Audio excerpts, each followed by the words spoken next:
He's asking कोई आना बाकी है?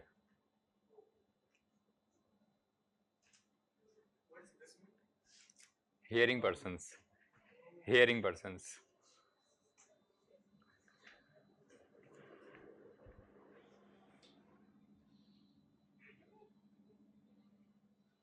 Can we start?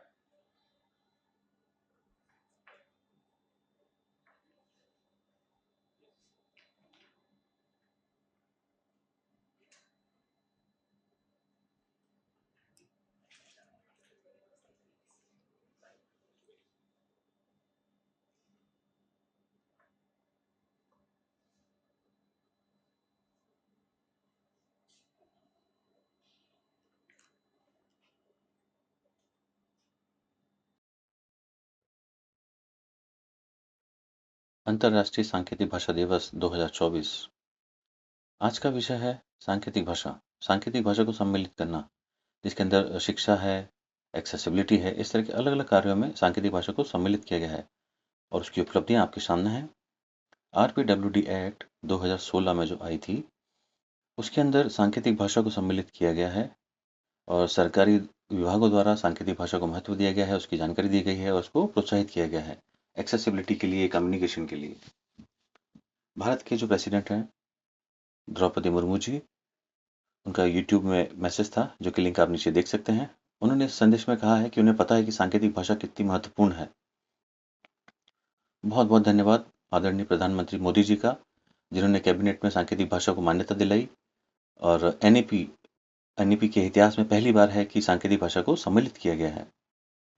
एनसीईआरटी और आईएसएलआरटीसी, इनके बीच में एक एमओयू हुआ है। उस एमओयू के अंतर्गत शिक्षा को विकास के लाने के लिए एनसीईआरटी की जो किताबें हैं उनका सांकेतिक भाषा में ट्रांसलेशन किया गया है, वीडियोस बनाए गए हैं कक्षा पहली से 12वीं तक, जिसमें कुल 550 शब्द हैं।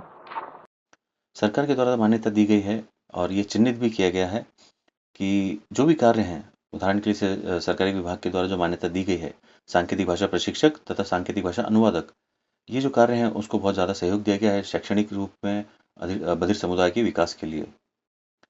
23 सितंबर को जो हम ये त्यौहार मनाते हैं, हर साल मनाते हैं और इसको अंतर्राष्ट्रीय सांकेतिक भाषा दिवस के रूप में हम मनाते हैं। इसके अंदर जागरूकता फैलाई जाती है। उसका मुख्य उद्देश्य सांकेतिक भाषा के लिए हम लोग कार्य करें और पूरी दुनिया में लोग जानें सांकेतिक भाषा का महत्व और उसका क्या योगदान है बधिर समुदाय के लिए। और ये हर साल कार्यक्रम होते हैं और ISLRTC के अंदर इस तरह के कार्यक्रम किए जाते हैं जो कि नेट के सहयोग से, नेट के साथ किए जाते हैं, जो कि सरकारी मान्यता द्वारा प्राप्त हैं। नेट कई वर्षों से अपने परिश्रम कर रहा है, प्रयास कर रहा है, जिसकी सफलता आज हम देख सकते हैं। तो राइट टू एजुकेशन की हम बात करते हैं, शिक्षा का अधिकार, तो उसके अंदर जैसे डीएड कोर्स हैं, बीएड कोर्स हैं, एमएड कोर्स हैं, इन सभी कोर्सों में जो पाठ्यक्रम है उसमें सांकेतिक भाषा को सम्मिलित किया गया है। उस कोर्स के अंदर आरपीडब्ल्यूडी की अगर हम बात करें तो उसके अंदर ये सारी चीज़ें हैं, पर आरसीए के जो कोर्स से पाठ्यक्रम थे उसमें नहीं थी। तो उसके लिए भी काफ़ी संघर्ष किया और अब ये कोर्स के अंदर ही सांकेतिक भाषा को महत्वपूर्ण बताया गया है। कई वर्षों से हम देख रहे हैं कि जो होम मिनिस्ट्री की तरफ से जो मान्यता मिली है, तो जो सर्विसेज दी जाएँ बधिर समुदाय को, उसके अंदर कुछ महत्वपूर्ण दिए, जैसे पुलिस स्टेशन है, जेल के अंदर, या किसी भी प्राकृतिक आपदाएं जो आती हैं उनको लेकर सांकेतिक भाषा के माध्यम से एक्सेसिबिलिटी दी गई है बधिर समुदाय को। नेट कई सालों से प्रयास कर रहा है और विकास के लिए कार्य कर रहा है। तो नीतियों के ऊपर, पॉलिसी के ऊपर काम कर रहा है कि बधिर हैं या कम सुनने वाले हैं, उन सभी के लिए नेट की टीम जो है सरकार के साथ मिलकर काम कर रही है। एमआईबी के अंदर इंफॉर्मेशन, जानकारियां दी जाती है और पॉलिसीज की जानकारी दी जाती है सांकेतिक भाषा के महत्व के ऊपर। सितंबर 5, 2021 को मोदी जी ने ट्वीट किया था और उस ट्वीट में ये कहा गया था और ये बताया गया था कि सांकेतिक भाषा क्या, जो डिक्शनरी बनाया गया है उसके अंदर बहुत महत्वपूर्ण चीज़ें हैं और इस डिक्शनरी का उद्घाटन भी किया गया था। तो बहुत बहुत धन्यवाद मोदी जी का।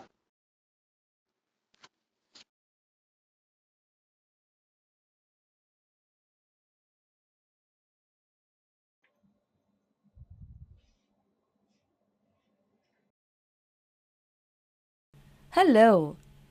The guest of the interview is a reputed deaf role model in India that all deaf people look up to.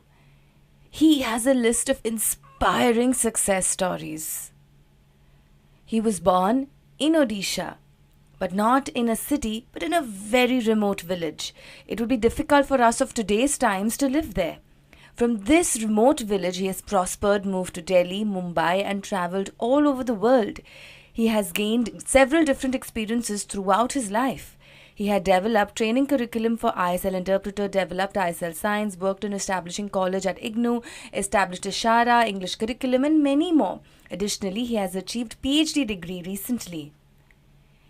He seems to be one of few numbers of deaf Indians to get this degree. Really amazing. Who is he? Do you want to know him? He is Dr. Sibaji Panda.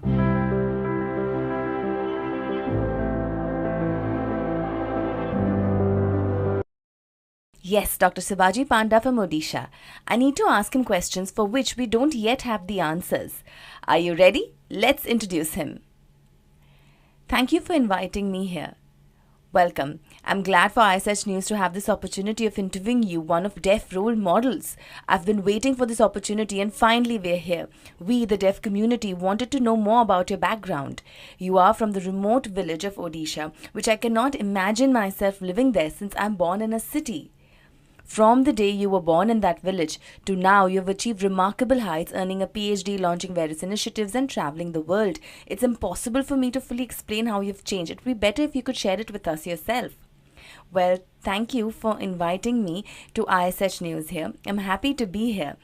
You know that remote village you mentioned so casually has since been transformed, now equipped with proper buildings, water and electricity facilities. When I was born in 1974, that time there was no electricity in my home. I never had the concept of what electricity is at that time. I used to study in front of a lamp during the night. I thought it was a normal life at that time. I want to clarify, is it a candle? No, not the candle, the kerosene lamp. Oh, besides having no electricity, if you needed to use the bathroom, my home didn't even have a toilet. I had to carry a bucket of water and walk outside to an open area to relieve myself. It didn't matter if it was pouring rain or scorching heat. I still had to go outside for the toilet. To me, this is natural.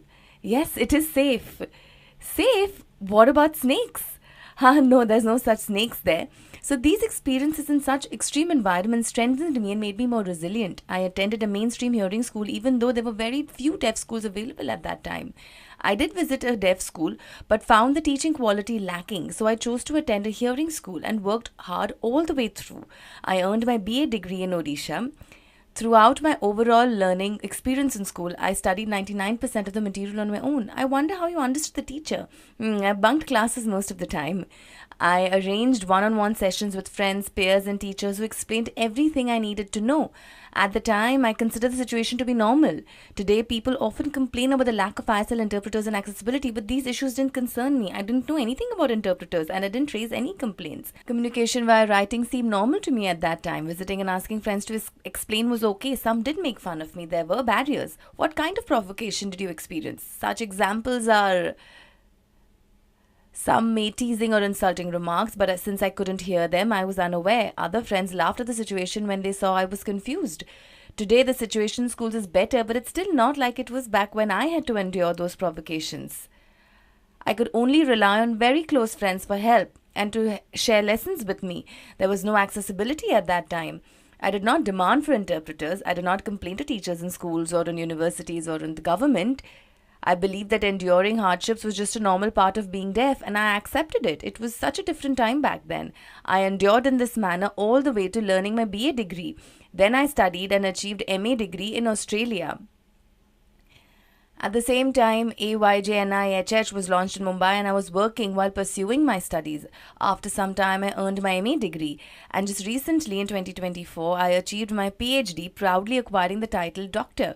Very good. That was in January. For the past 8 years, I worked very hard. I initially thought earning a PhD would be easy, but I soon realized it wasn't. I faced the same challenges. It was challenging to communicate at the university. The interpreters weren't up to the mark, as you can imagine. The various support systems were also unclear and lacking. I drew on what I learned from past experiences of facing challenges and not giving up. I stayed committed to the challenges, overcoming them as I continued to move forward. The challenges were always present, but I never got discouraged or gave up. I faced them patiently, a resilience I developed from my childhood experiences in the village. With the strength of that patience, I moved forward steadily and earned my PhD degree. I have an intriguing question about your childhood that I wanted to ask. These days, I have noticed that in several colleges of art, photography, and other fields, one or two deaf students who have been mainstreamed into hearing environments are struggling to progress. The challenge stems from their inability to communicate effectively due to being deaf, and they often face insults from the hearing classmates. Given this, I wanted to ask, how did you manage to overcome similar pressures and not give up? What life lessons have helped you persevere? Well, it's true, and honestly, it's hard to explain. My time was 3 generations before today. During my time, things were different. In the middle generation, interpreters began to appear because the deaf community started demanding accessibility. In this current generation, deaf individuals are much more determined, insisting on having interpreters. I've lived through these 3 generations and observed them closely. I'm perhaps the most patient, as I've never complained or demanded an interpreter. Additionally, I've had strong reading and writing skills. So whenever I was provoked, I simply ignored them and focused on my goals through books and research. My emphasis has always been on the importance of gaining knowledge through reading. Unfortunately, many deaf individuals today lack strong reading skills and quickly affects their confidence. The key issue is that they need to focus and develop their reading and writing skills first. Fascinating perspective. Hey sir, I have a curious question.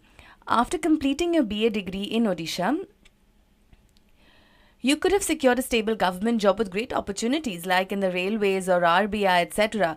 But instead you chose to shift your focus towards deafness and dedicate your life to this field. What inspired you to make that change? Good, interesting question. I want to share the fact that I received a job offer from the government to work in the railways after completing my BA studies. That was good. I interviewed and was selected for a position with the railways. At the same time, I received an offer from AYJ-NIHH for a 3-month contract. After carefully comparing both offers in my hands, I chose to accept the position with AYJ-NIHH. It is only a contract. I tore up the offer from the government railways. Why? Because the other offer involved teaching, something I was passionate about from the start. I had always dreamt of being a teacher. The AYJ-NIHH offer was related to ISL development and teaching students. Looking into the future, I saw it as a golden opportunity with immense value for the next 20, 40 or even 50 years. This was an investment in deaf education, building interpreters and enhancing accessibility. Recognizing its importance, I chose to discard the railway offer. I knew my family was upset, but I had to follow my dreams. Accepting the AYJ-NIHH offer, I moved to Mumbai and began my work here. I'm sure your family was very pleased when you received the railway job offer. However, they must be very upset when you decided to turn it down. Yes. Tell me more. It was dangerous. They were extremely upset. Imagine turning down a stable long-term government job with the uncertainty of a 3-month contract. My father was surprised by my decision and was urging me to use my common sense. But I remained steadfast in my decision. It was driven by my heart and passion. I made my choice and was fully committed to following through with it. I discarded the other offer and came to Mumbai to work under the contract. There were no issues with the work and I made significant progress. Today we have interpreters and deaf ISL teachers, realizing the dream I once had. If I had taken the railway job, none of these advancements would have ever occurred. I see that your dedication to education has significantly improved accessibility for the deaf community in 2024. The impact you've made is truly big. I'm really proud of your achievements. If you didn't exist, it's hard to imagine what life would be like for the deaf community. How does your family react to your achievements now? Years ago, they were very upset with the decision to pursue a career in the education field. What are their thoughts now? When I moved to Mumbai to work at NIH's ISL cell, I began training interpreters and ISL teachers and enjoyed meaningful interactions with the deaf community. We learned a great deal from each other. At that time, I predicted that in 20 years, there would be significant expansion and new developments in the initiative. Now, in 2024, I am truly satisfied and happy with what I have accomplished. The change has been notable, but not only in NIHH, but also within the government with the establishment of ISL-RTC. We have seen growth in number of ISL interpreters and accessibility and an increase in deaf teachers. Seeing these changes, I realized that if I had stayed with the railway job, I would have benefited only myself, not the broader deaf community. My family was amazed with me. Earlier, my parents were upset with my decision. Now, they were surprised that I managed to travel abroad as they had never even left their state or been on an airplane. For them, it was hard to believe that I, being deaf, could travel internationally, have a job and achieve success. They find it difficult to express how proud they are of my achievements. Thus, I have proven that my decision to leave the railway job was indeed the right one. Truly, it is an inspiring story to me. The moral of the story is that if you pursue money or remain in your comfort zone, you may never achieve great things. True success comes from following your passion and having the determination to reach your goals. Sibaji's story has inspired me. What an achievement. Thank you. Let me tell you about the special school for the deaf in Odisha. It is called Happy Hands School. Let's find out what is the sign for the school. It is a beautiful sign. Happy Hands School was founded by you. What is your vision for this school? Well, I want to share that many years ago, my brother, who was also deaf, and I planned to establish a school. However, I was hesitant because we lacked the necessary funds to run it, so we abandoned the idea. This was in 1994, and we stopped pursuing the school establishment. As time passed, around 2013 or 2014, we rediscussed the idea.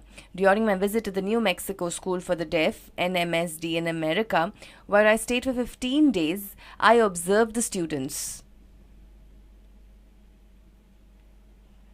I was impressed by how they could express poems in sign language and write sentences. I realized that deaf students in India are just as capable. Are American students better than Indian students? No, they're human and possess the same level of intellect. As an educator, I understand this well. I question the purpose of acquiring knowledge in deaf education and working in the UK and earning a high income. So I decided to sacrifice my job in the UK despite the significant salary. After a long thought, I made a firm decision to sacrifice the job and make a bold move to India. Upon moving, I established the school with just 8 students in my small house. My mission was to nurture their creativity, problem-solving skills, and learning curve. Although I had studied the field through books from the USA, I realized that those methods couldn't be directly applied to Indian students. So I set the books aside, began observing the students for the next 3, 6, and 9 months. The observation was enlightening and allowed me to develop methods based on my findings. These children demonstrated the ability to learn, write, communicate, and solve problems independently. With these academic methods, the school has grown and expanded. No, it is a failure. The rock, if you dig and put a rock in the underground and cover it with the mud, I see that the plant does not grow from the rock.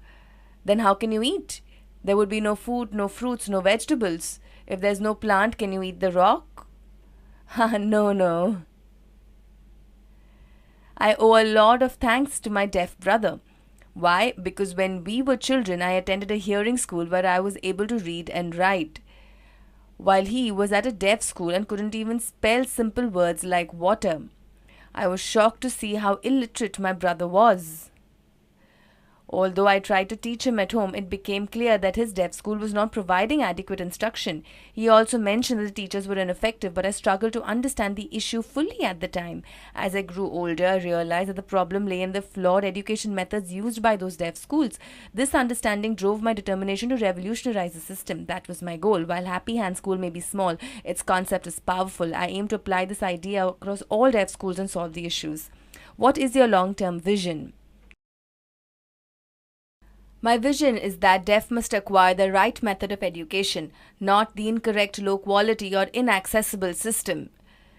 Deaf individuals should have access to the same quality of education as hearing individuals, with clear access to information, equal opportunities for writing and reading, and a full understanding of concepts. Deaf individuals should acquire general knowledge about the world as it enhances their communication skills. This will lead deaf to becoming leaders who can be teachers or principals in deaf schools. The deaf can earn PhD degrees who will then guide the deaf children of future generations. I plan to create and train 20 to 50 teachers from among my students given the limited time I have. These teachers will in turn inspire 1 million others with visions. While some believe that changing the world requires advocacy and protests, I am convinced that making a small change within the education system can lead to significant progress, but it will take time and a lot of patience. Very inspiring. What is the sign name of your brother? This is his sign name. Hi Ramji Panda sir, I applaud you for your role in encouraging Sibaji sir, which led him to establish the school. I'm genuinely thrilled about this achievement. Sibaji sir, there are approximately 600 to 700 deaf schools in India. What motivated you to establish Happy Hands School? What unique difference does it make? I'd like to understand. Alright, I know what you meant. Yes, there are many deaf schools in India and I've personally visited most of them. However, I wasn't satisfied with how the children were being taught. Many students couldn't read or write even though they were proficient in signing. It felt like their full potential wasn't being tapped into. I've observed this over the past 25 years. On top of that, when I looked at my brother and my deaf friends, I wasn't content with their educational background either. Some schools relied heavily on oral methods, while others used odd, inconsistent sign languages. A few schools adopted sign language and the children were fluent in ISL, but they had no teachers fluent in ISL, so it was not clear how they teach children. There were communication gaps, accessibility barriers, and different problems which are observed in those schools. Ironically, based on my studies, teaching via method of bilingualism is supposed to be successful as proved in American and European institutions. I realized what is the use of me studying this method and seeing the failure of this method in some schools. This drove me to establish my school, which should be completely different from these schools. I know the key points of bilingual education and I applied those in the Indian way of teaching. In this, all the teachers of my school are deaf. Every student in my class should not be confused communicating with teachers via ISL. When a new student enrolls in my school, they must be taught ISL first. The bilingual education, everyone must communicate fluently via ISL. The deaf children acquire or were taught ISL as their mother language. Once after they have understood the concept of fluent communication, they are often taught a second language, could be English or Marathi or others, and they can write as well. Let's compare. For hearing children, there are no special schools. Whatever the language is spoken at home, whether it be Marathi, Hindi, etc., the child grew up acquiring it. Then when they attended the school, they can learn English as a second language as well. The foundation is that they acquire their mother language first, then they can learn English via the first language. The very same concept applies for the deaf with ISL. Yes, correct. There's no difference at all. It's nothing new. The education method I apply in my school is successful. This school has excelled in the ecosystem of education, making it more suitable for the deaf students. And they learnt very quickly. I felt good knowing about this. Bilingual education is incredibly important and I really admire how you've implemented it along with the ecosystem. Most schools in cities rely on electricity, lights, ACs and convenience, but your school stands out. It is powered by solar panels and even uses farming, creating a self-sustaining ecosystem that's truly remarkable. No, that's not what I meant. No. The concept of ecosystem of education is different. The one you talk about, solar panels and other features, we do have them. This is eco. Eco refers to things like green plants, solar energy and waste management concepts you're all familiar with.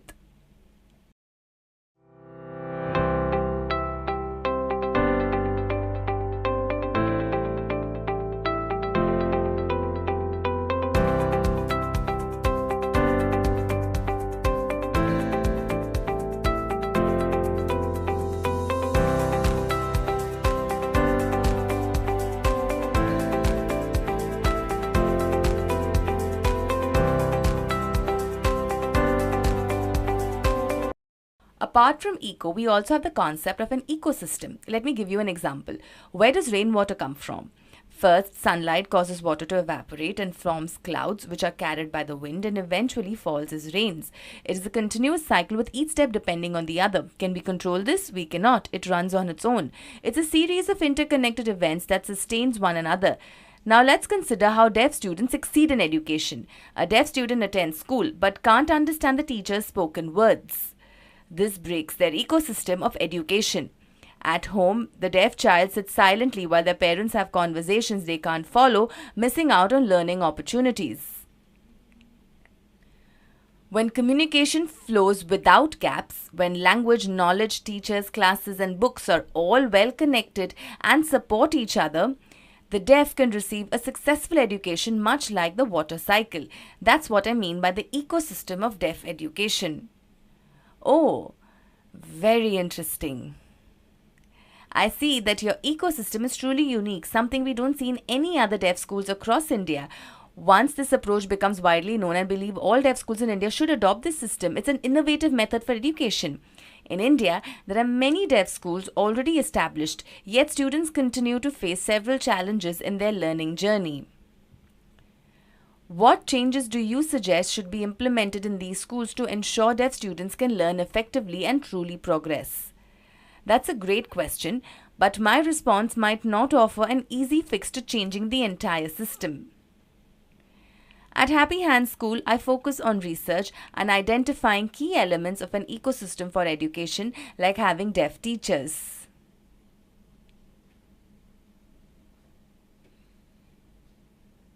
Secondly, based on historical observation, here's where the core problem lies.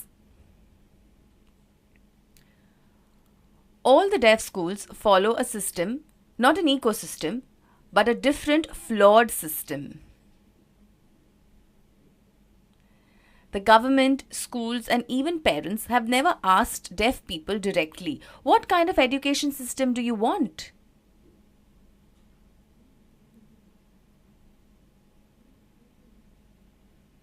Instead, they have made this decision on their own. For instance, they encouraged deaf children to wear hearing aids only to realize later they weren't helpful. Then they tried cochlear implants and found they didn't always work either. After that, they attempted to introduce ISL in schools, but realized there weren't enough qualified ISL teachers. This pattern of trial and error without consulting the deaf community has resulted in repeated failures. What needs to happen is clear. The deaf themselves, along with deaf experts, should be involved. Bringing them into meetings, listen to their experiences, and gather their ideas about the best teaching methods. Has this been done? Never. Instead, they rely on hearing experts to draft proposals, ignoring deaf insights and continuing with a hit or miss approach. This is fundamentally wrong. Now that there are deaf educators, they should be at the table, actively discussing and outlining the most important points. The government always listens and adopts some of the suggestions, and it has not raised any objections. Before start of the plan, deaf individuals have ideas. You have some ideas. They have some ideas. However, the planner ignores them all. This is wrong and their inputs are missing. Deaf individuals have the solutions. All you need to do is listen and gather them. Sadly, this hasn't been the case so far. I truly hope that in the future, the best approach will be to involve deaf professionals in decision making and planning. Only then we will see real improvements. Alright, as you know, the ISL cell in NIHH was launched to conduct courses for ISL interpreters and deaf teachers. After its inception, U. Sibaji became the first teacher to lead these efforts. How do you recall the experience of planning the curriculum for these courses, and since then, what changes have you observed over the years? A happy story indeed. Back in 2001, when the ISL cell was inaugurated, there was a lot of work happening even before the launch. Professor Ulrich hired me to develop the ISL course, but at that time, I wasn't fully aware of ISL itself.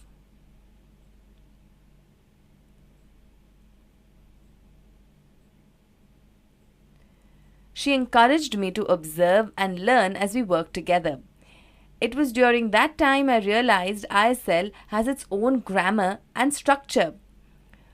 We worked diligently to create level A, B and C courses for ISL. Fortunately, the director of NIHH called upon me to coordinate the launch of the ISL cell. Now, over the years, the number of interpreters have grown, which was the main objective of the ISL cell from the start. Deaf students have also evolved into teachers. The vision I had in 2001 has borne fruit by 2024, and I'm deeply satisfied and very grateful, especially for the support and funding from the government. Back then, the government wasn't too eager to launch the ISL cell because promoting ISL was considered a primitive idea. But today, the government fully supports ISL, encouraging the growth of ISL interpreters. launching ISL RTC and integrating ISL interpretation in TV news and even the president's speeches. Seeing this widespread awareness today is great. Indian national anthem is played across the country, especially in movie theatres before films begin. However, I've noticed that in some cases it was sung in ISL. Various versions of national anthem in ISL have been uploaded on YouTube. I recall that the very first video of the anthem in ISL was made by you.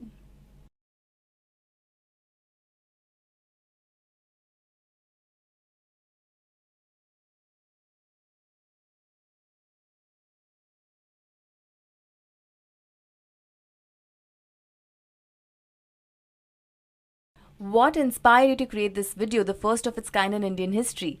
Thank you for noticing that. What happened was, while working in the ISL cell at NIHH, during a discussion, Professor Ulrich mentioned that there were versions of the national anthem in sign language in countries like Germany and the USA. She asked, "But what about India?" That question sparked the idea in me. I immediately began drafting the Indian national anthem in ISL on paper and called on students for feedback. Initially, they weren't too keen on signing it word by word. They preferred it in the abstract style, more aligned with ISL's natural flow. Not long after, the government in Delhi contacted me asking if I could create the national anthem in ISL. Fortunately, I had already been working on it, so I produced the first video wearing just a simple shirt. I still have that video, and when I sent it to the government, they were delighted. I don't know what happened afterwards. Later, I visited the IDBA school in Indore, where I taught the anthem to the students and showed them the video. The students with ISL as a native language learned it incredibly fast. After that, several versions of the anthem in ISL began appearing and spreading. People often didn't know who translated it first. I'm not one to boast, but I do think it's important for people to understand the history of ISL. It is thanks to you, Sibaji sir, that we can now truly understand and connect with our national anthem through ISL. Otherwise, many deaf people would have just simply stood during the anthem without grasping its meaning. Your work of national anthem with ISL fills us with immense pride for our country. What is your vision for deaf education 10 years from now? It's a complicated vision and not easy to visualize. But based on past observations, I believe significant changes will unfold over the next 10 years.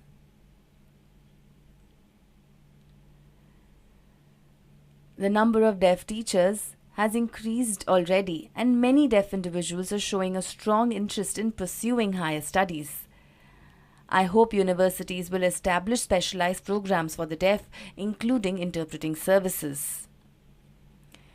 In 10 years, I envision around 25 deaf individuals either acquiring or working towards PhDs. Cheers, very good. My goal is for the students at Happy Hands to not only read and write proficiently, but to also pursue MA degrees. Their success in academics is a personal mission for me. I have always encouraged deaf individuals to continue their studies. I established Ishara and BA in IGNU. However, I've seen some deaf students who, when faced with obstacles, decide to give up. No, deaf must overcome. Without persistence in their studies, my vision of change would be incomplete. Any efforts to improve educational programs or the quality of interpreters will be futile if deaf individuals do not excel in their studies. It's not enough to be content with passing the 10th or 12th standard. Deaf students need to push further, even if the system, interpreters, teachers, or infrastructure are lacking. The deaf must push themselves further, and they can change the future.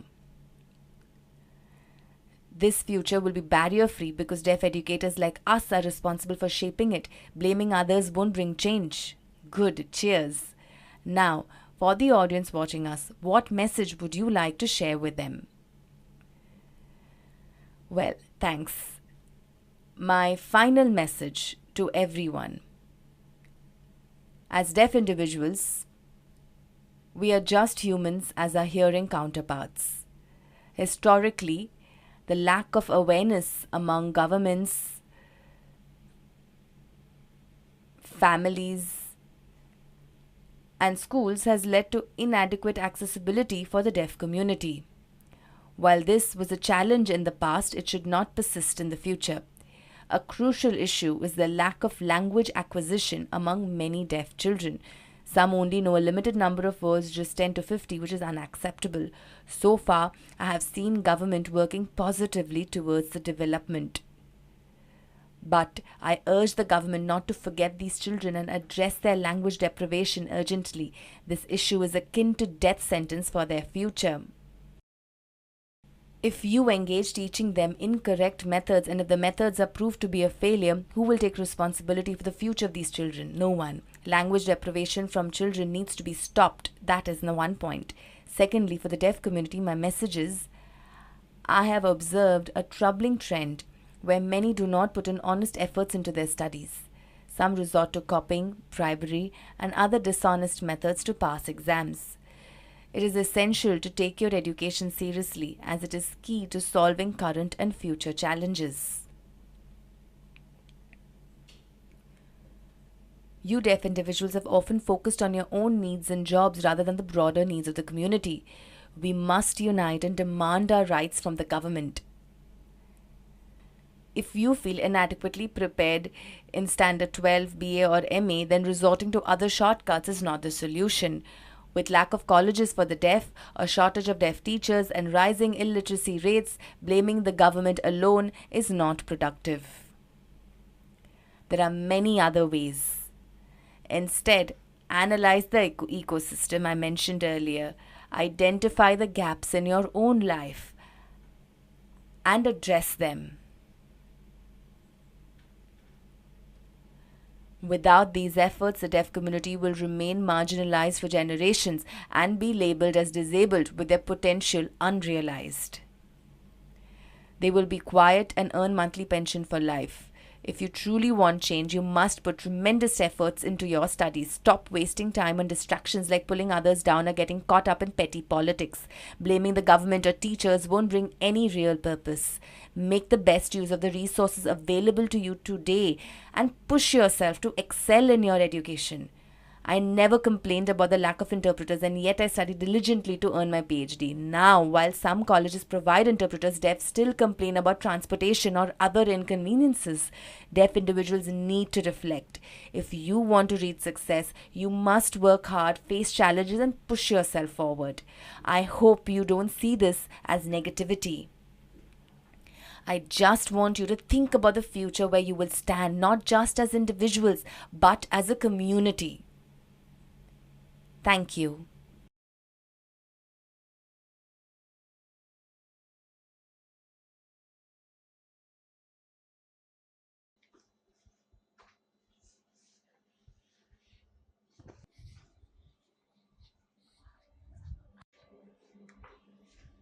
Anyone want to say anything?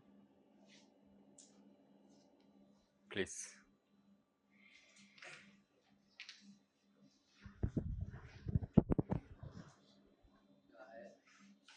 You should be able to translate. See, I think what he said is relevant to us also and the current students also, especially about the copying part. Even when we say IIT or any system, mass copying is happening nowadays, and his suggestion that you should trust yourself and believe in education is valuable to all of us. Thank you for showing this. Anyone else?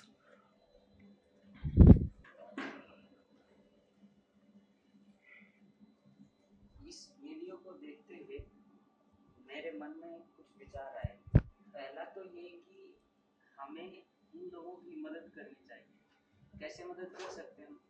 आज मुझे लगता है कि हमारे पास technology के क्षेत्र में पर्याप्त संसाधन है। हमारे पास एआई, मशीन लर्निंग जैसे फील्डों में बहुत काम हो रहा है। हम आसानी से कुछ ऐसे सॉफ्टवेयर वगैरह इन लोगों के लिए बना सकते हैं जो यूट्यूब की वीडियो जैसे जो चलती है, उस वीडियो को साइन लैंग्वेज के द्वारा एक एनिमेशन के थ्रू दिखाएं, जिससे ये इन लोगों को इतने ज्ञान के भंडार के रास्ते खुल जाए। तो मेरे अनुसार हमें इन लोगों की इस प्रकार से जो भी सहयोग होता है वो करना चाहिए, ताकि इन लोगों के लिए भी दरवाजे खुले हुए हैं, भी वो सब चीज़ें सीख पाए।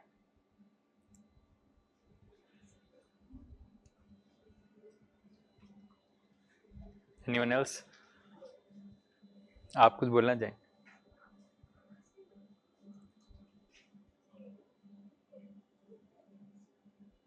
सर,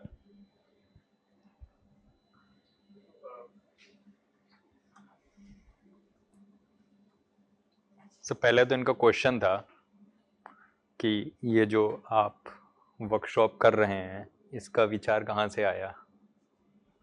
जैसे उन्होंने बताया, मैं आईएसएल पे रिसर्च कर रहा हूँ, तो जैसे उन्होंने बताया एआई सिस्टम जो आईएसएल को ट्रांसलेट कर सके, उस पर काम कर रहे हैं। तो फिर मुझे रियलाइज हुआ कि मुझे अगर आईएसएल नहीं आती है तो मैं अच्छा सिस्टम नहीं बनूँगा।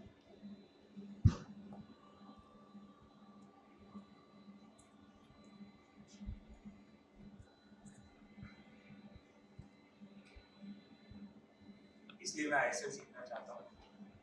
एंड आईएसएल सीखते हुए मुझे इस कम्युनिटी से कनेक्ट भी कर पा रहा हूँ और मैं समझ पा रहा हूँ इनकी प्रॉब्लम क्या है।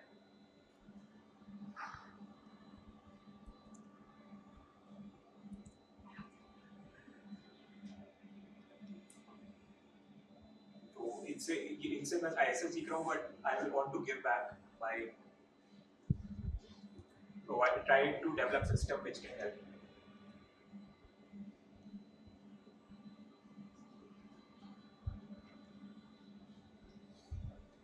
And ये video this was very inspiring. And इन्होंने जैसे बोला, if anyone wants to do anything and they are determined, they can achieve anything that they want.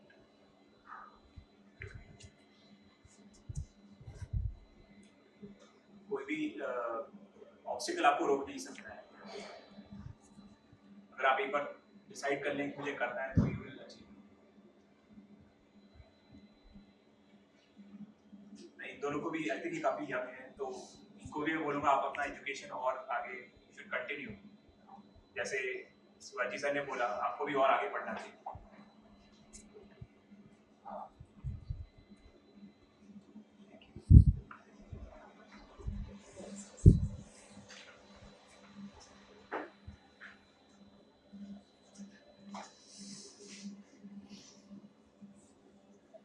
आप तो साइन में कर लेंगे ना?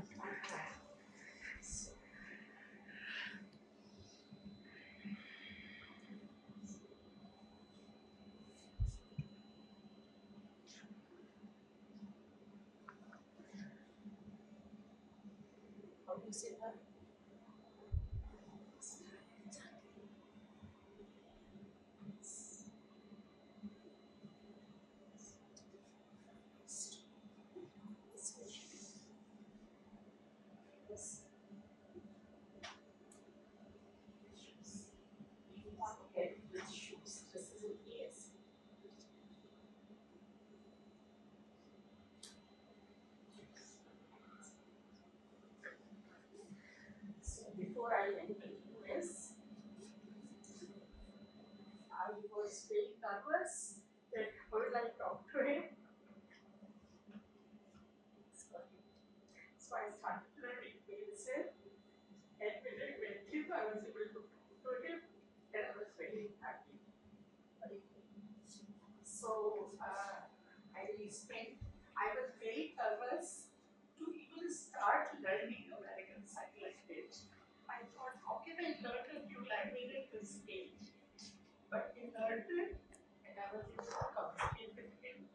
He wanted to put the cream on my face. I told him first.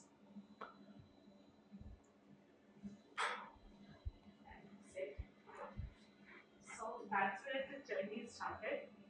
So I spent a lot of time with him, about 2 months, and I was able to communicate with him and even joke with him, play with him. So that was wonderful. So when I came back, then I thought that I need to work on ISL just like him. So we did. I've already done 2 cases on Indian Sign Language and made some lightweight, and it's a very, very difficult problem to work on. Technology-wise, it's a very difficult problem. I looked at the dictionaries, I looked at the systems, American Sign Language, Indian Sign Language. Believe me, it is a very difficult problem technically to solve. You can build some simple systems to do basic communication, but building a complete system almost impossible. I don't see that happening at least next 10 years. So I'm very happy and thankful to Dr. Modi that he started this sign language and built this community. And I hope we'll keep in touch even after these sessions get over in practice, and become part of an entire community. And just last thing that I want to say, I wrote the paper and I used the word deaf. And the reviewer says don't use word deaf. Instead write person with hearing disability. So I wrote him a very strong letter saying that you cannot call it a disability. There's just different way of communicating. So we are using hands to communicate rather than vocal. So deaf people would like to be called deaf and nothing else. So sorry about this.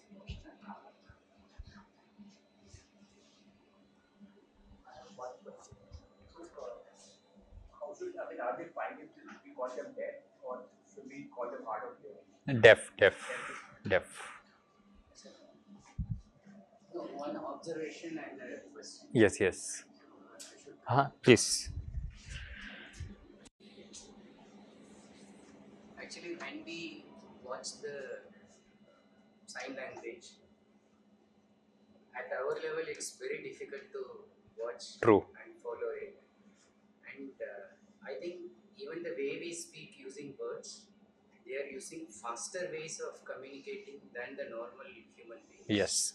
And the observation, I feel like they're able to observe it faster than us. Yes. I think they have a higher intelligence than the True. normal hearing. True. You should share it with them. Okay. So what I was thinking, if you have to understand everything, like in some action movies, so they have to show it in slow motion. So if we only watch it in very slow motion, we'll be able to understand True. the thing. For learning purpose, you have to make it slow. Yeah. Then slowly or gradually you'll come to the normal position. Actually जिस speed में हम लोग अभी देख रहे थे, इससे 1.7x speed में ये लोग देखते हैं, क्योंकि इनको सुनाई नहीं दे रहा तो स्पीड और तेज कर लेते हैं. So the question is then, like when I was observing, in the language it was said death sentence. So he simply did like this. In 1 second, if I missed it, there will be a lot of miscommunication with what he said. True. How are they managing miscommunication? They are understanding without any miscommunication. Yes. How do they do that?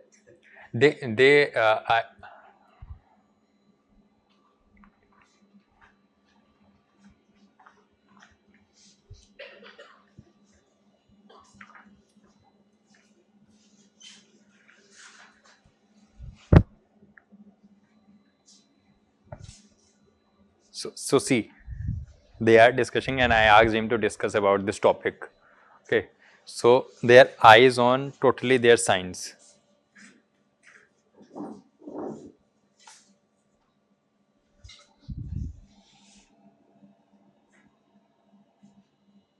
So if there is some doubt, he is asking. So he is clearing. No. So example like वो candle and kerosene candle. So no, you are misunderstanding. So he corrected him. So it's like this. So they correct them each by taking. But we are likely to commit miscommunication. Yeah, sometimes. Thank you. Anyone from students?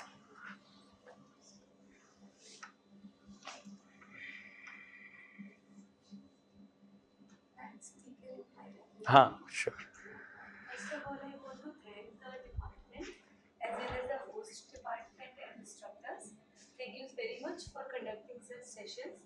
We are so delightful for that. Second thing, as a psychologist, while I was observing the video I was watching, while he was telling, the facial expressions were very integral part of, because if you are missing the expressions, you will miss out multiple things. Because we are usually in language, we people miss the facial expressions because things are very clear while we communicate in the language, right? So here, facial expressions plays very important role. Two things which I learned from Shiva sir's lecture. One thing is, if you are not blaming to anything, to your fate, to the inadequate, whatever things you are having, you will definitely get the success. So it is true for both, whether you are having disability or not, right? Whether you are deaf or you are having very good hearing capacity. And the second thing is, what my observation is that these people don't need sympathy, they actually need empathy and equal opportunities. They're as much intellectual, as much skilled as we are. This is my note to all of you. Thank you so much. मेरे तो science समझ में आ रहे होंगे, और sir आपको?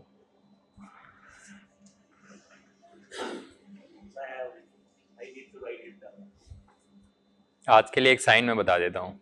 Skills, skills, experience, experience, 2 taps. Experience, skills.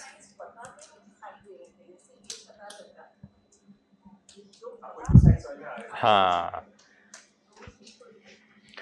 Yeah, so I'll just add on to things that have already been said. So my purpose of coming here was to be able to communicate with a student with hearing disability, that I should not feel handicapped. Just like somebody was saying that we all have various kinds of disabilities, right?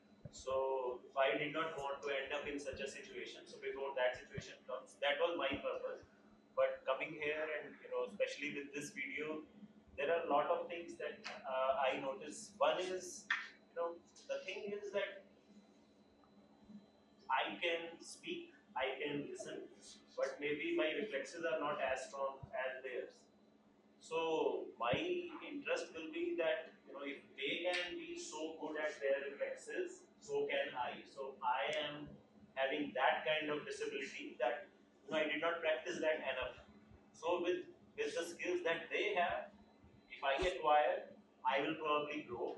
And likewise, the skills that we have, like she was mentioning that if we provide them all those intellectual opportunities, we both communities get to really learn from each other.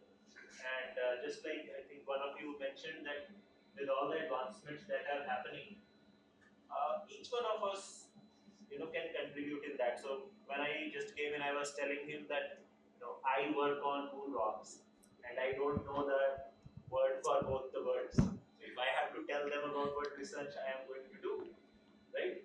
So how will I tell them about that? And I would like that connect to be established, that just like you are doing research in the Indian Sign Language, I would like them to be part of it because I know they are skilled in certain ways. So it's all about skill development. There are so many skills with this class. We understand that there are so many skills that we can learn, and that way we can be more empowered. They can be empowered by interacting with us, forming this communication link where we can communicate. We can get empowered by learning how they think, and they can then contribute to our research. So this was very powerful, and there are many directions that each one of us can take with this. Another final note will be that we think that all of them are in one group, that if we provide them instructors, they will grow. And what the person is saying is that there are so many schools that apparently teach deaf people, but then that is not working. So that also was a huge learning, that just bringing instructors to them may not help. if we can integrate with the community, then perhaps we can understand their needs and likewise they can understand our needs. Yeah, thank you. और कोई?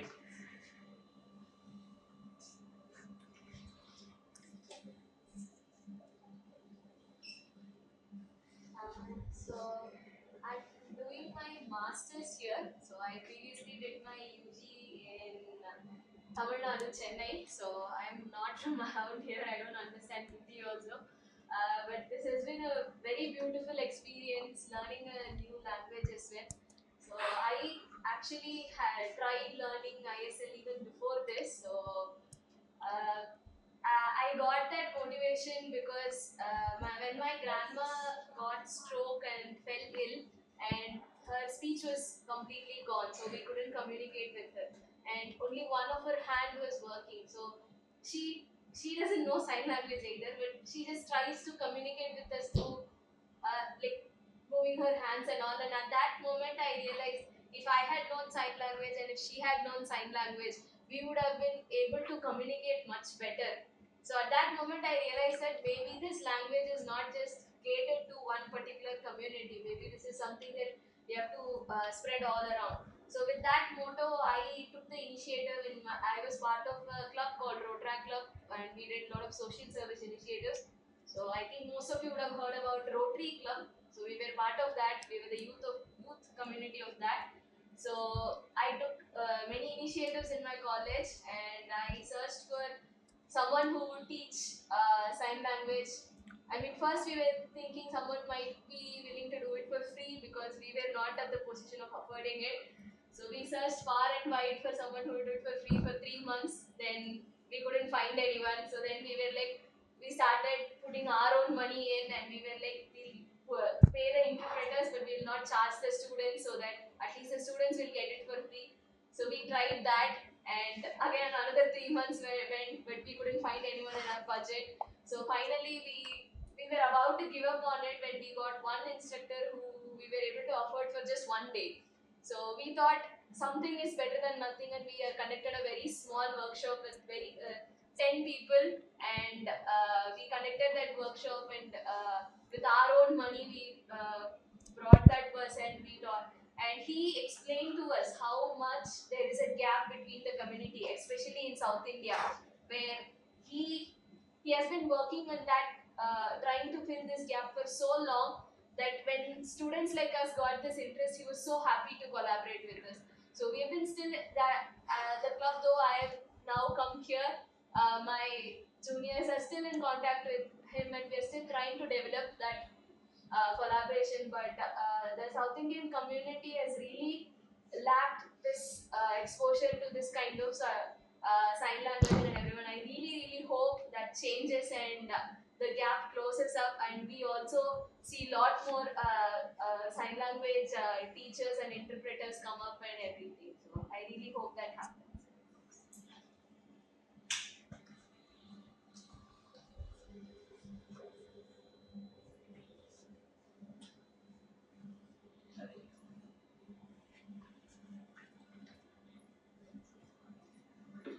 So I joined much later, towards the 3 or 2 weeks ago or something. But I am absolutely fascinated the way in which it is going. One of the reasons why I am learning this is I am a linguist and I am interested in linguistic theory. So there we often see that the data that comes from speech languages uh, can be better understood if we have a parallel evidence from sign languages.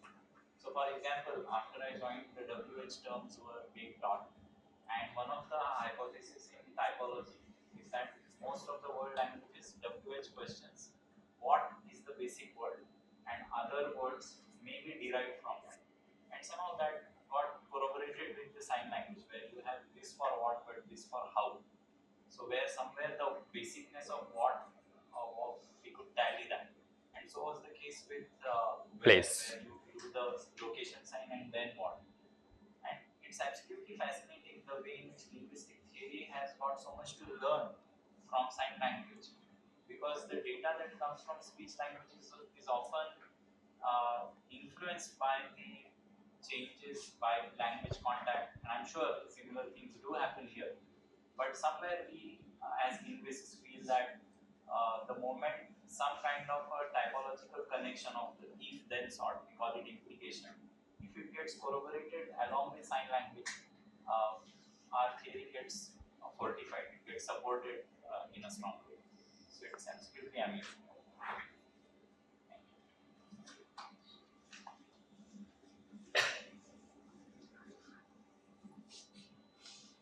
Anyone else? So how do they feel about our responses?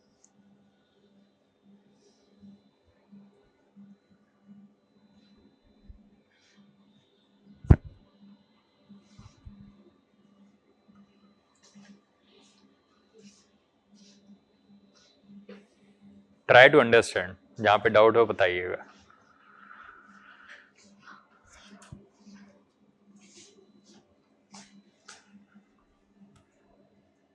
Thank you, everyone.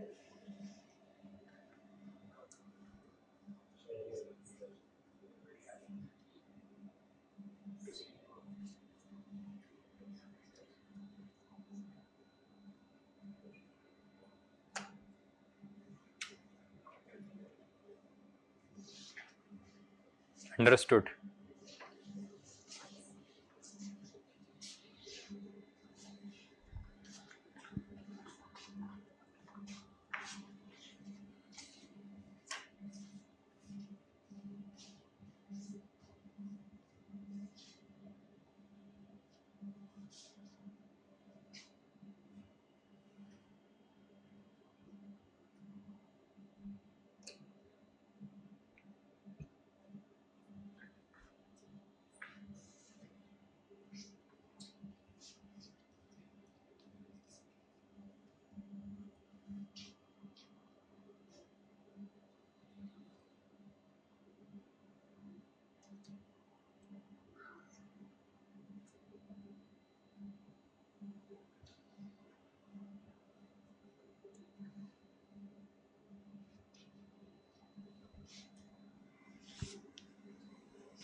He is too intellectual.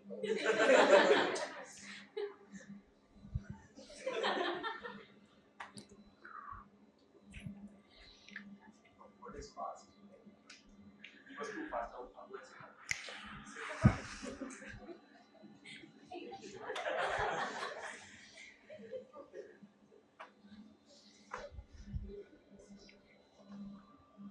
He's saying you should tell me. He said he should tell me that please slow down, please slow down.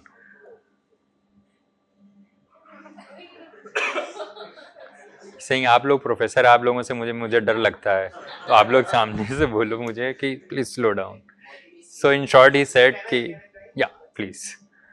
I don't know exactly where I did that, right? So he's probably said that in all his international days, he used to feel that he's like little alone, but now he's in the community and he learned too many like inspiring speeches. But now he's like really happy today compared to other like international sign language day. Today he's like much more happier. Somewhat 90%, 90% is correct. So he was saying that जो video आप लोगों को दिखाएगी उसके बाद ये उम्मीद नहीं कर रहा था कि आप में से कोई यहाँ पे अपना कोई एक्सपीरियंस शेयर करेगा आगे. जब आप लोग यहाँ पे आए अपने एक्सपीरियंस शेयर करें, आप लोग इनके बारे में क्या सोच रहे हो, क्या विजन रख रहे हो, वो इसने सुना, उसको लगा कि हाँ अब मेरा अकेलापन नहीं है, लोग हमारे बारे में सोच रहे हैं, कनेक्टेड हो रहे हैं, तो हम लोगों की भी जो कम्युनिटी है जो बहुत सालों से पिछड़ी रही है वो ग्रो करेगी.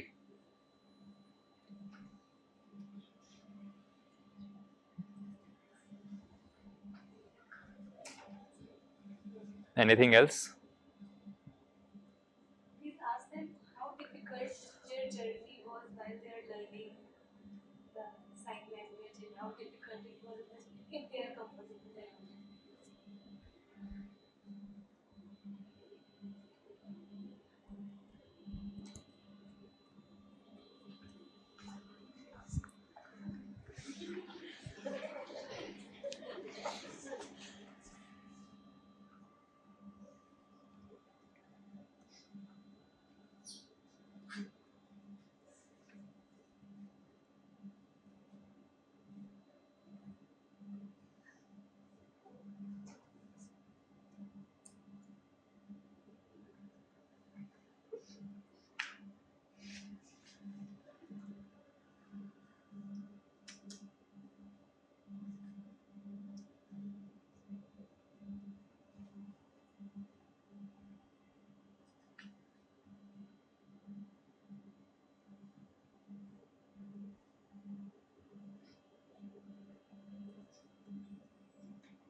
Clear?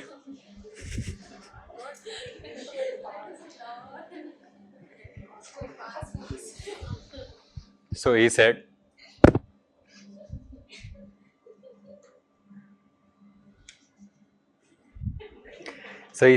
when he was like around 2 to 3 years, 4 years, so जो नॉर्मल घरों में होता है कि मम्मियाँ खिला रही हैं, वो ऐसे ऐसे कर रहा है, सब कुछ देख रहा है. Then he came to our school in initial years. वहाँ पे 3 महीने पढ़ा. उसके बाद उसको दूर पड़ रहा था, तो ये वापस घर चला गया. घर जाने के बाद उसके घर पे जो कुछ भी ऐसे बताया जा रहा था वो सीख रहा था. But all of a sudden by God grace कहीं से एक कोई डेफ इंडिविजुअल इसको मिला, जो इसको बार बार उसको फोर्स कर रहा था, पढ़ो पढ़ो. बट कुछ 2-3 महीने इसने नहीं इंटरेस्ट लिया उस चीज़ में. फिर धीरे धीरे जब उसको इंटरेस्ट आने लगा, अपनी लैंग्वेज सीखने लगे, वो सीखने लगा. 4 साल तक इसने वो चीज़ सीखी, वो डेफ इंडिविजुअल ने सिखाया. 4 साल के बाद उस वुमेन जो डेफ इंडिविजुअल थी, उसकी शादी हो गई, तो वो दूसरी सिटी शिफ्ट हो गई. तो इसने पूछा था आसपास कोई स्कूल है क्या. तो ज्योति बधिर जो बिठूर में है, वहाँ पे इसने एडमिशन लिया. वहाँ पे एडमिशन लेने के बाद वहाँ पे दीक्षित सर थे, जिनको ज्योति बधिर जो फाउंडर रहे हैं शुरू इनिशियल जो रहे हैं, तो वो कह रहा है उनसे ज़्यादा इंस्पायर्ड रहता था. बाकी जो स्टाफ रहता था वो ज़्यादा साइन लैंग्वेज में बात नहीं करता था, मोमन वोकल्स में भी बात करते थे. जो वहाँ दीक्षित सर थे वो भी बहुत ही स्लो साइन लैंग्वेज में बात करते थे, वो भी ऐसे एक्सपीरियंस या स्किल्ड साइन लैंग्वेज में नहीं बात करते थे. एक स्टेज आने के बाद उसने खुद डिसाइड किया कि मैं खुद से सीखूंगा, खुद से नॉलेज गेन करूंगा, लोगों से मिलूंगा, और जो डेफ इंडिविजुअल से वहाँ जा के मिलूंगा, वहाँ जा के मेरा ये एक्सपीरियंस ग्रो हुआ. फिर 11th class 10th class pass होने के बाद 11th में फिर ये हमारे यहाँ पे आया हॉस्टल में. तो अभी जो बता रहा था कि इसका स्किल डेवलपमेंट प्रोग्राम्स यहाँ पे कराया गया. ये इसको जो AI टेक्नोलॉजीज़ है, फोटोशॉप्स है, वीडियो एडिटिंग्स है, फोटोग्राफीज़ हैं, ये हमारे स्कूल में इसने यहाँ पे सीखी है. तो इससे और इसको बूस्टअप मिल रहा है.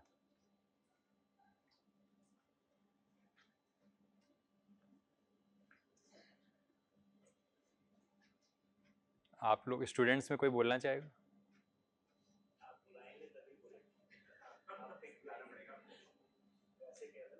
हमारे पास एक है स्किल्ड स्टूडेंट, डेफ इंडिविजुअल, जो IIT क्रैक किया है पहले अटेम्प्ट में.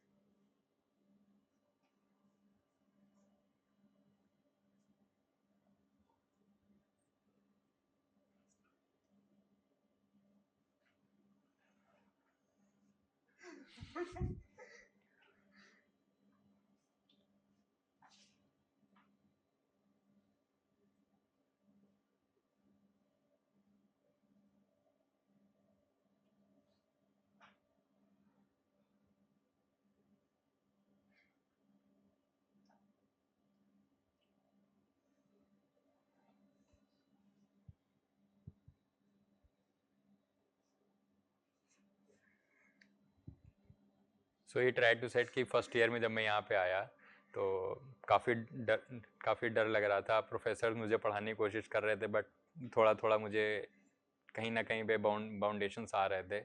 बट जैसे जैसे मैं सेकेंड ईयर में आया, अभी थोड़ा रिलैक्स फील कर रहा हूँ और उम्मीद करता हूँ कि आगे की साल भी मैं ऐसे निकाल लूँगा.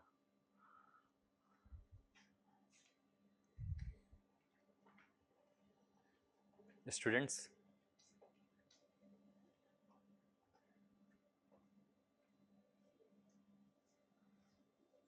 what made you brought here? Initially, it was just when I saw ISL Indian Sign Language, I'm also a student of ELT English Language Teaching. I'm doing PhD. So ELTI, I'm also a linguistics student. So it interested me initially how it is a different language, right? I'm primarily interested in learning languages. And yeah, that's why as a new join ISL.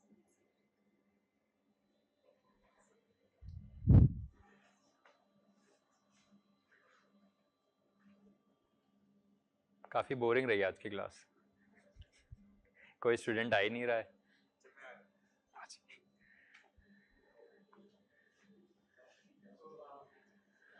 So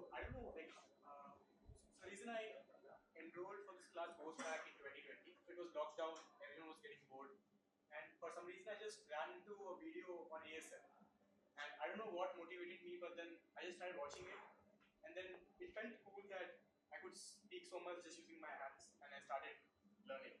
So I learned the alphabets, I learned some basic signs and everything. And once the lockdown got over, like I got disconnected from that. But then I didn't stop.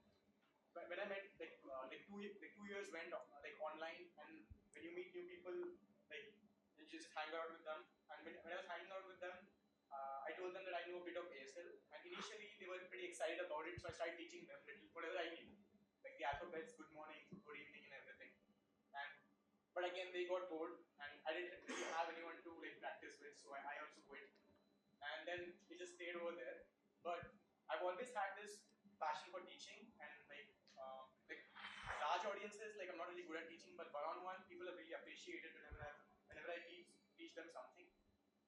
So I had this idea, okay, you know what, I'll be a teacher at some point in my life, like, and I'm also like really into research, so it's really hard for me to like and I'm not really good at research either. I'm not really good at teaching as well. So it's really hard for me to balance things. So like I don't know at what point in my life I'm going to teach, but then I had this idea that what if I could teach like deaf people do, because I like teaching, so like why not like try that as well. So I had this plan in my head, like what if research doesn't work out, then I'll teach, start to like go into teaching, and then maybe teach deaf people at some point once I get better at teaching. And luckily, I can come here to IIT Kanpur, and there was an ISL class, and I was so excited. I was like, this is something that I actually wanted to learn. I wanted to like all of you over here. I learn from all of you every single day, and we have people from the community over here, and I get to learn more from them. So I think this is like a dream come true, and maybe this will open up like more opportunities for me in the future, and maybe I can make research more accessible to the deaf community and incorporate more people. Because I've always thought like for example, even though I don't know how many of you are fluent in English over here or fluent in Hindi over here, but I know I can talk to you, because like I might not be like really good at English or really good at Hindi, but then I can mix things and talk to you. But there's no way I can talk to them by doing that. I need to learn this language, and I also believe that like or like maybe in writing, but from them getting those ideas, it's hard. It's because the way they think is different, and I need to learn their language to know what they think and what ideas they have. So, like a lot of the ideas might be stuck over there just because we cannot really understand them. And like in the evolutionary track, like I'm a biologist, so when I think about that, the first language that we learned was signing. Like we moved from sign language to speaking verbally. So um, so I think we still have that signing skill within us, and we just have to get it back. And in fact, maybe sign language had to do something that evolutionarily leaped from apes to human beings. The reason we are so smart could be because of sign language. Maybe it helps in development of certain portions of the brain that we're not aware of, and we've just lost it. Maybe we can be much more smarter if we learn sign language. So yeah, so that is my motivation to learn sign language.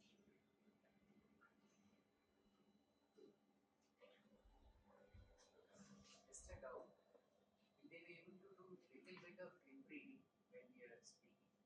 You can try. I'm asking. Who- Can No. If they have done some speech therapy, then only they can do. Like speech, common speech therapy बचपन में कराई जाती है.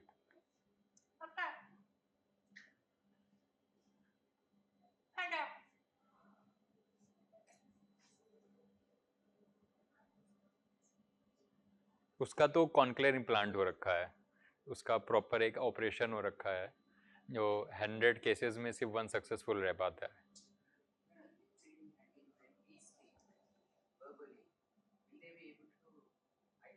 No.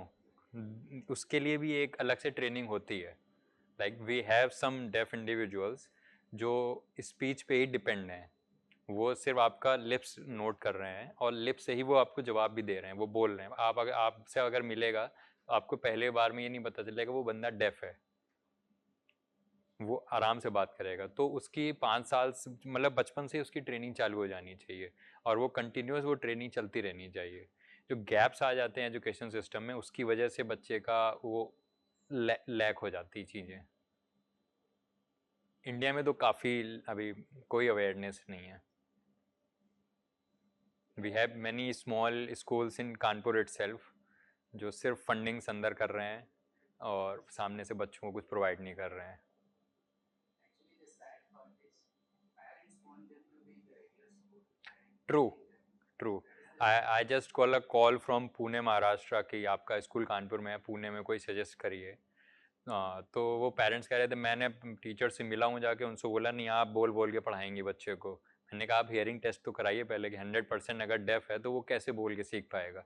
उसका 5 से 10 साल waste हो जाएगा. तब आप रियलाइज़ करोगे नहीं उसकी एजुकेशन ही वेस्ट हो गई. जो 10 साल की एजुकेशन उसको मिलनी चाहिए आप उसको पापा तोता रटाने में लगा दिए.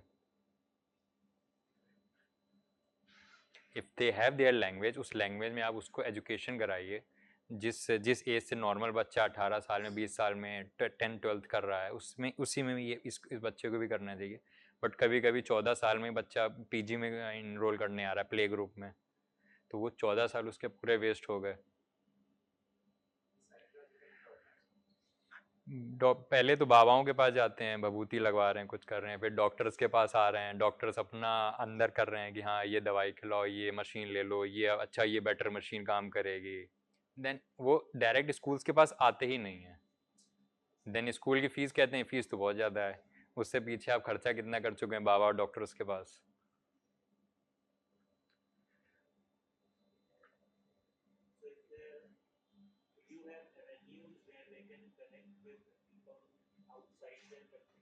सॉरी.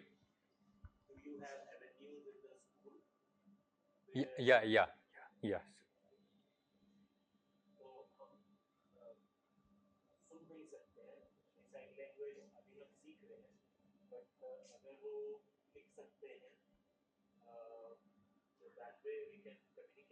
या रीड.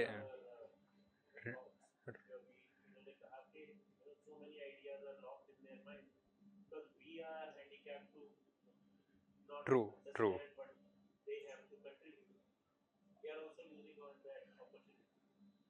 सो समटाइम्स मैं भी फेल हो जाता हूँ अपनी बात बताने में, तो मैं भी राइट करके बताता हूँ या कुछ रेफरेंस मटेरियल गूगल में सर्च करके बता देता हूँ कि मैं ये कहने की कोशिश कर रहा हूँ. तो कहते ओके. पूरा 10 दिन का गणपति महोत्सव हुआ, पूरा डेकोरेशन से लेके सारा पूजन का काम सब इन लोगों ने किया. बस मैंने एक बार गाइड कर दिया, एक नोटिस निकाल दी कि ये दिन ये दिन ये दिन ये चीज़ें होंगी. सो दे डिड इट परफेक्टली.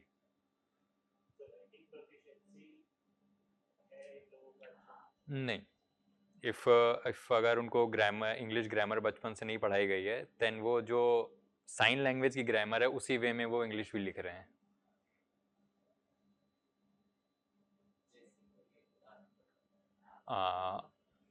मैं व्हाट्सएप पे बताता हूँ क्या भेजते हैं.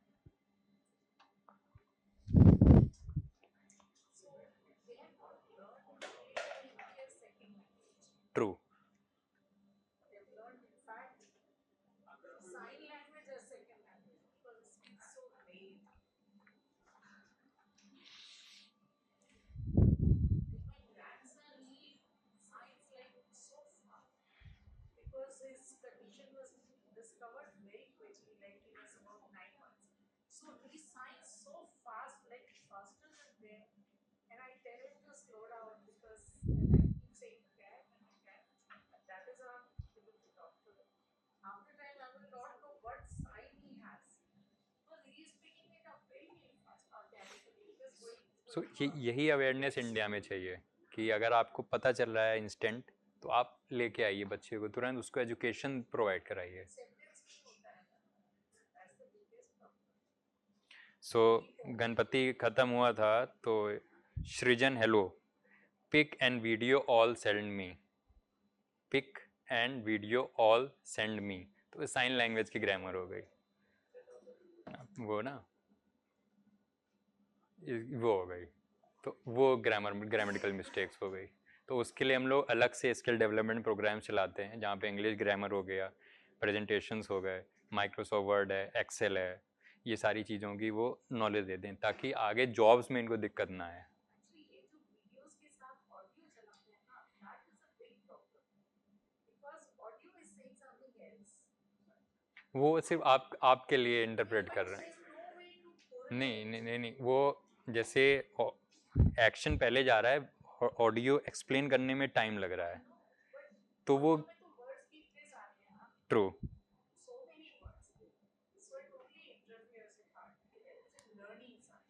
तो वो अगर मैं नहीं चलाता तो आप लोग समझ ही नहीं पाते, आधे लोग सो जाते।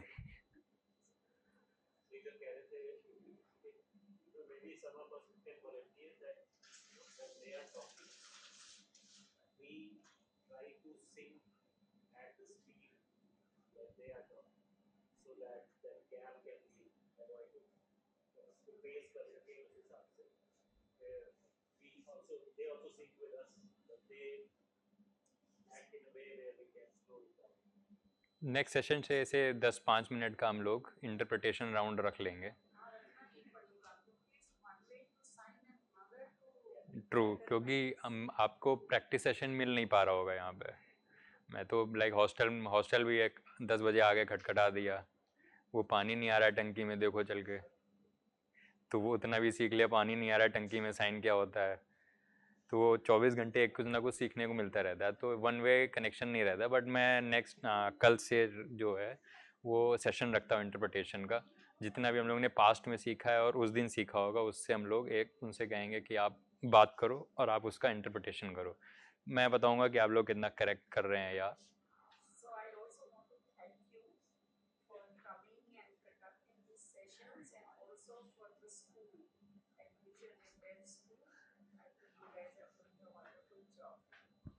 Thank you, thank you.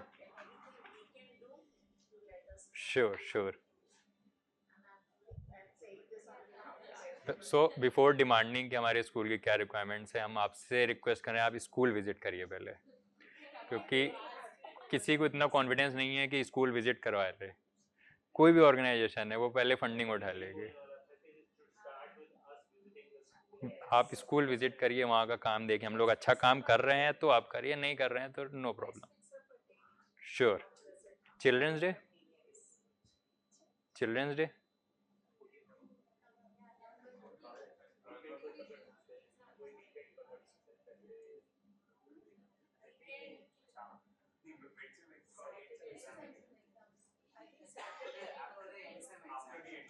हाँ, डेट डेट आप लोग बता देना तो।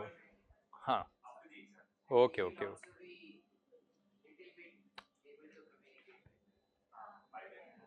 Actually, in the airports, they have employed some people who have the difficulty, and they somehow read what we want, they write and show it to us. So if you are able to communicate with them in sign language, they may also feel. Yes. Thank you everyone. How to say it's a great day?